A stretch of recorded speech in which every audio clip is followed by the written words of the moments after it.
Le continent asiatique, puisqu'on va vous parler maintenant d'un vrai phénomène, celui du bubble tea, inventé à Taïwan dans les années 80. Il est arrivé en France, les ados en raffolent et les boutiques fleurissent, Laurent Diffraya.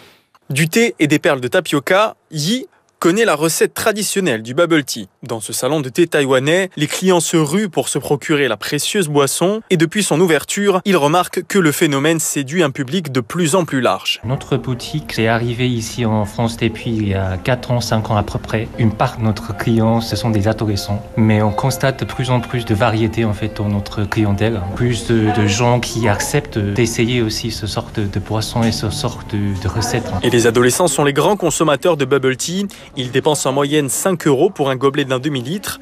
Et pour eux, ce sont les saveurs qui font en grande partie le succès de la boisson. Moi perso, j'aime bien les trucs genre matcha, tapioca, j'aime bien les trucs de base. Du coup, il y en a pour tout le monde, il y a tous les goûts, c'est cool. Je sens vraiment que c'est bourré de sucre. C'est un choix de prendre ça et de le boire. Et du coup, quand t'en prends, tu t'attends que ce soit sucré, mais ça fait partie du bubble tea. En France, cette fièvre du thé aux perles ne date pas d'hier, selon Rosalie. Pour cette vendeuse en ligne de bubble tea, les adolescents ont été des ambassadeurs de la boisson et c'est ce qui l'a rendue si populaire.